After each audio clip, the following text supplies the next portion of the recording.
Anonymously submitted. I've come a long way with my body image. I no longer diet. I'm moving my body in ways that feel good, and I'm trying to be more compassionate with myself. But I still have days where I look in the mirror and feel disgusted, or I spiral into comparison. I feel ashamed for still struggling after all the work I've done. Is this normal? Will I ever feel fully at peace in my body? Mm.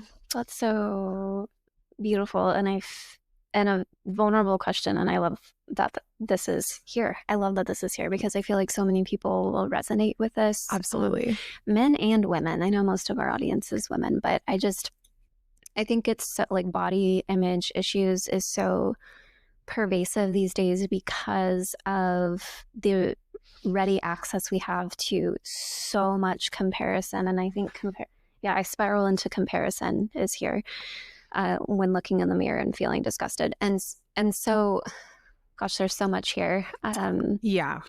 I think it's so easy to compare ourselves, and a couple things are coming to mind. Number one, looking at the story, like where this narrative originated from. Mm. A lot of times, the narrative that we get for our own body, like the purpose of our body, the way we're supposed to look, the way that we're supposed to carry ourselves, the way we engage with others, comes from an early age. And of course, our family systems, the culture that we grow up in, the society around us, and trying to kind of get clear on what those messages look like for you and the stories that you essentially adopted over time.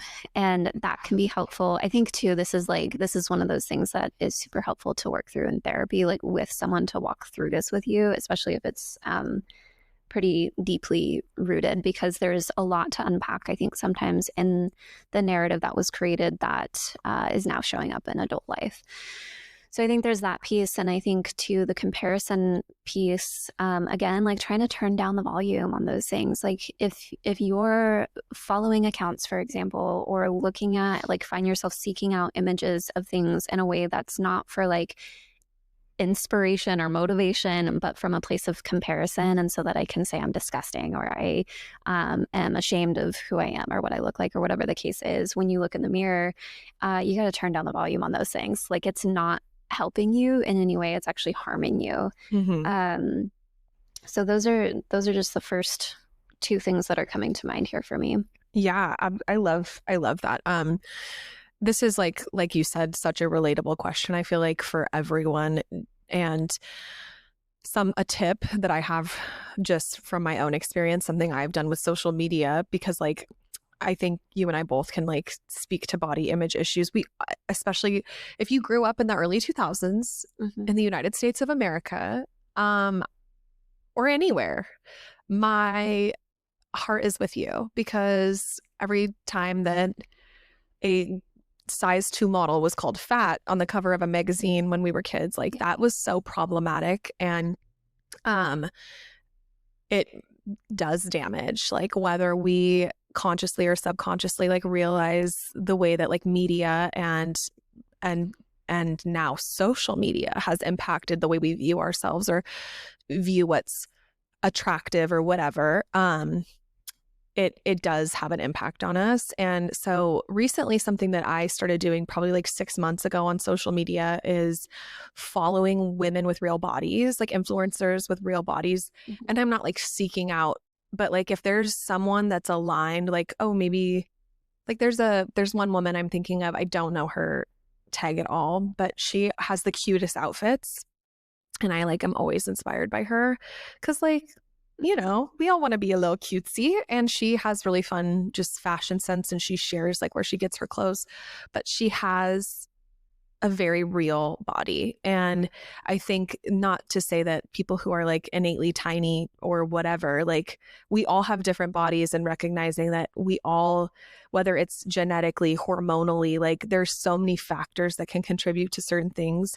But she's very just like, she's beautiful, and she's, I mean, I would say like, I hate this, I'm going to use this term that's on the internet, mid-sized. I'm using air quotes, you guys, because Yeah.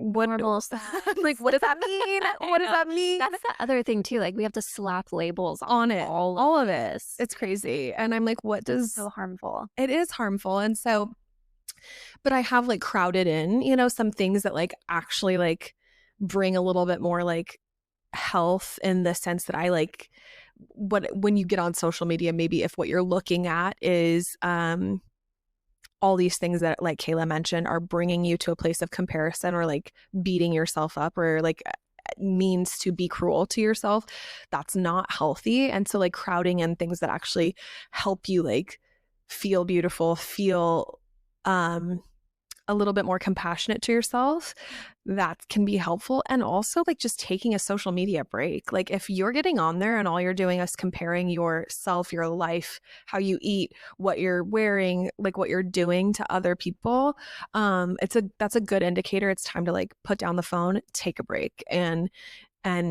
you know, get like sit with yourself for a while before, and I mean like a while, like a few weeks, a month, a couple months. And I know like for all of us, that's not realistic. Obviously, I can't do that because of my job, which I contemplate frequently. Yeah. But like that can be a helpful tip. But also like, you know, I think one thing that can be really important is getting clear on like what you want out of your body. Like, are you looking for longevity? Are you looking to be healthy into your old age? Like, Yeah. what has your body done for you? And learning to just like be so kind to it and be so compassionate and hug yourself, hug the parts of you that you don't, you know, take like intentional time to go to those parts of yourself that you usually would be really critical of and like avoid almost. Yeah. And like touch them, Mhm. hold them,